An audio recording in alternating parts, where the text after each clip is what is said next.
जन कल्याण राशन कार्डधारी संघ के बिहार संरक्षक हैं बिहार के। हराम खोरों के हराम के खाने की आदत पड़ जाएगी तब इसको हाथ पकड़ के अंगूठा लगा के इससे वोट हम ले लेंगे।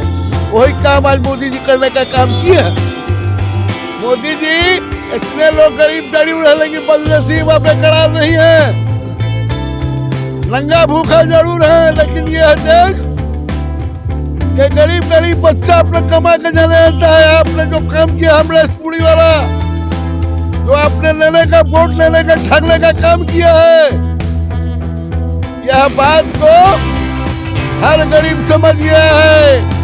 अदानी अंबानी के गुरु ही नहीं उसके पूजनीय पिताजी आप लगते हैं, इसलिए आपने इतना बड़ी रकम गरीबों का पेट काट करके, गरीबों को गेहूं बेच करके, गरीबों का गेहूं बेच करके अब फ्लावर मिल को 33 रुपए किलो देने का काम किया है।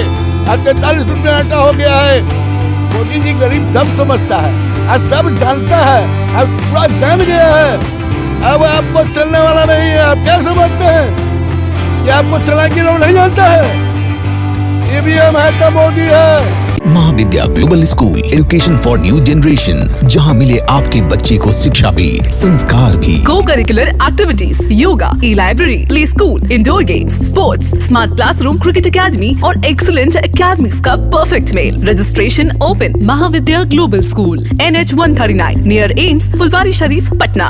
नमस्कार, मैं हूं अनूप नारायण सिंह और आप देख रहे हैं बिहारी खबर के डिजिटल प्लेटफॉर्म को। हमको पटना के गर्दनीबाग धरना स्थल पर मिल गए हैं दशरथ पासवान जी, जो जन कल्याण राशन कार्डधारी संघ के बिहार संरक्षक हैं बिहार के।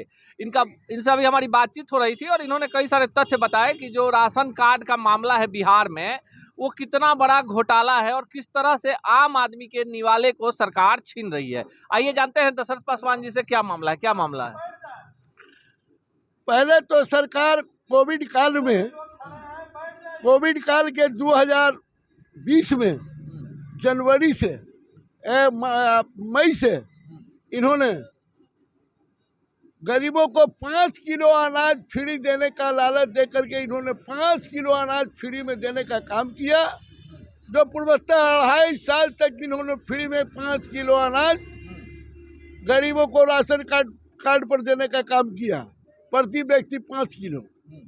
अब 5 किलो एनएफ से राष्ट्रीय खाद्य सुरक्षा के अंतर्गत 5 किलो होता था, जो बिहार सरकार के 40% और 60% केंद्र सरकार का पैसा लगता था।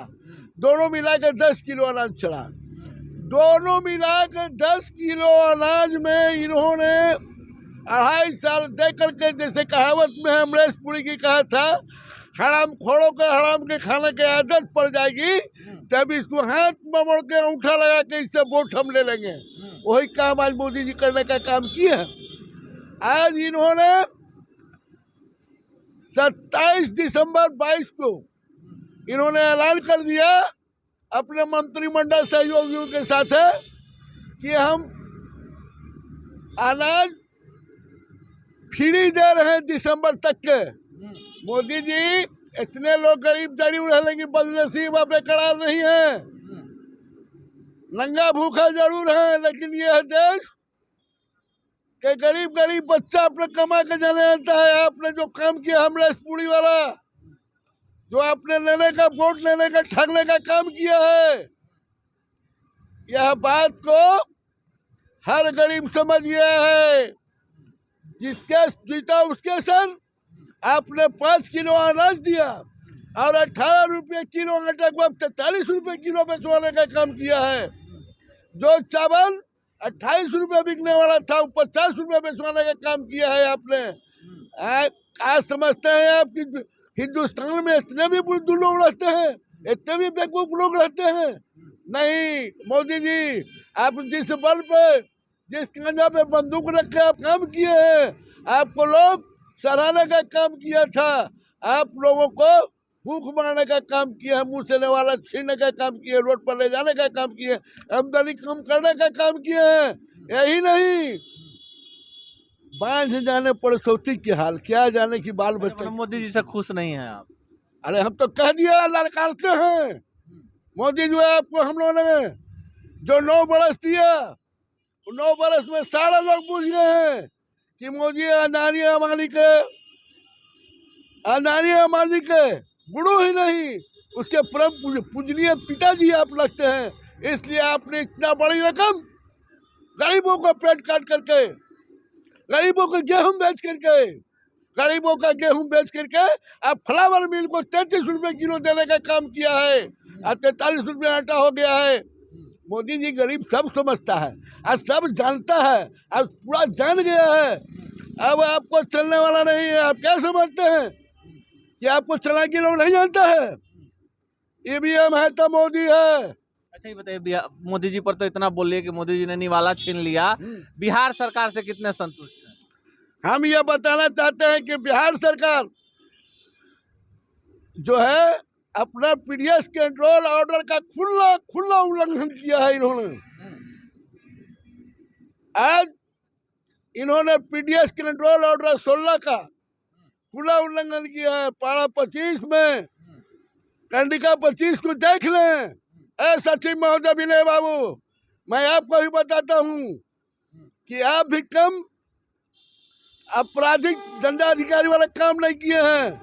आपने जो खदान उठवा लिया, जो खदान उठवा के पीडीएस दुकान में चला गया, अब उस पीडीएस दुकान में रह के जमा है और उसको आपने बंटवाया नहीं।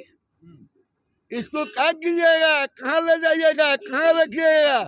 दारू ऐसे चूहा खा जाएगा क्या? मैंने आप केंद्र सरकार से भी संतुष्ट नहीं है, बिहार सरकार से भी संतुष्ट नहीं है।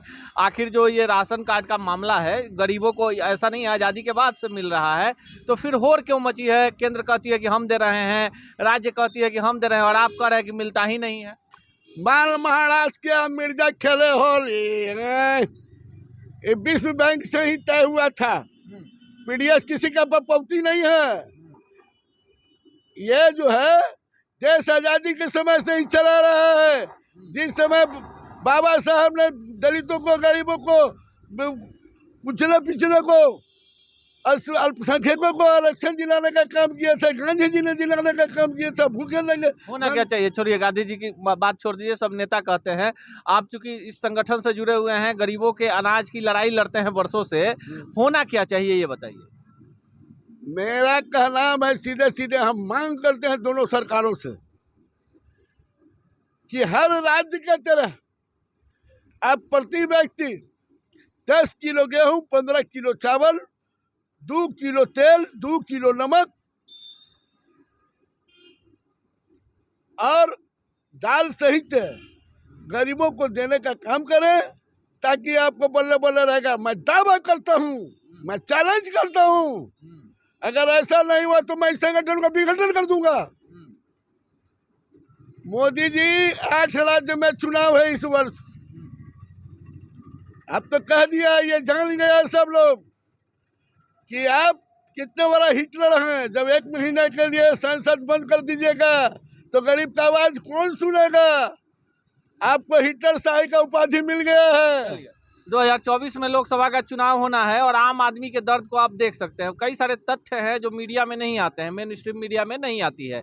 जो खाद्यान्न सुरक्षा कानून है, उसके तहत अन्य राज्यों में जो खाद्यान्न का आवंटन होता है, बिहार में नहीं होता है। बिहार सरकार केंद्र पर दोषारोपण करती है और केंद्र सरकार बिहार पर, लेकिन जो आम आदमी है वो किस पर विश्वास करे और उनके मुद्दों को कौन उठाए, इसका कोई खैरख्वाह नहीं है। गरीब आदमी को जो सरकार के तरफ से खाद्यान्न, गेहूं, चावल मिलना चाहिए, उस पर भी कोई बोलने को तैयार नहीं है। फिर ऐसे में गरीबों की बात कर कर, वोट लेकर सत्ता में बैठे लोगों को सोचना चाहिए कि जब चुनाव आते हैं तो फिर आम आदमी को आगे क्यों कर दिया जाता है। सही तल्ख सवालों के साथ आम आदमी के सवालों को लेकर आएंगे और आपको बहुत सारी चीजें बताएंगे। हो गया।